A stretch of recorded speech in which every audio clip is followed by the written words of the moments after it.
Well, here's a sign I never thought I'd see beside a door in Bath again. Alison, has Bath Bid suddenly become an information centre? Well, obviously, working with the Welcome Ambassadors and providing a warm welcome and useful information to visitors and residents alike has been part of our work for a couple of years now. So we have agreed to open a pop-up tourist information centre for the period of the summer holidays. Now, what facility or service are you offering here Monday to Friday? Well, it's staffed by our normal team plus volunteers, and so there'll always be somebody here to answer any number of questions. We've got internet facilities inside, so we can book tickets for people if that's what they're struggling with, or direct them to websites and show them on our tablet. We've got free maps. They're really popular, our free maps. We've been giving those out for some time.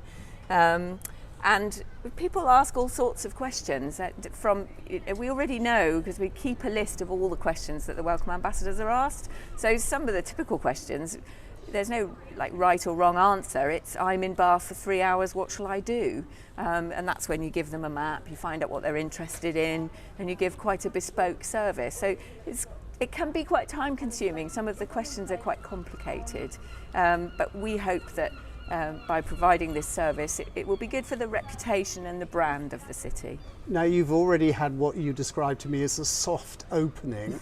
What sort of numbers are coming in, and how are you being promoted around the city? Well, we're not promoting it madly. We haven't put it on Google Maps or anything, but we're putting the sign up, and obviously our location is really useful. So the coaches drop off at one end of our street and they can see the flag from there, and the Roman Baths is at the other end, and the World Heritage Centre. So we're getting people being directed to us from the World Heritage Centre. So we're doing some press releases this week, but I think we're not going to produce a huge campaign that goes international, because obviously we're only here for the summer holidays. That would be foolish.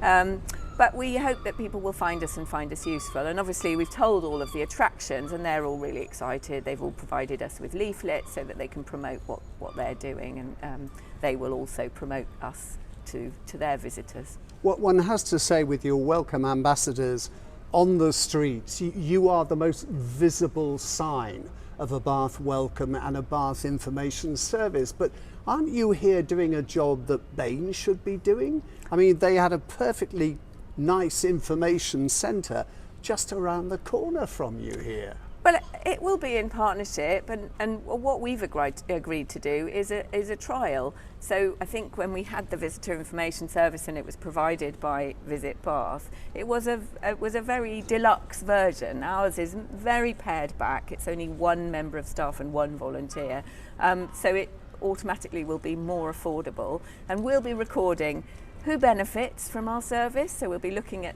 which businesses we're directing people to, and we'll be looking at the types of questions, and we'll provide a full report which we'll then take back to the council and to Visit Bath to see whether it's something that they'd like to co-invest in and take forward with us. So this could lead to them funding you to provide a full-time summer service? Well, in my in the most optimistic version of our funding forecast.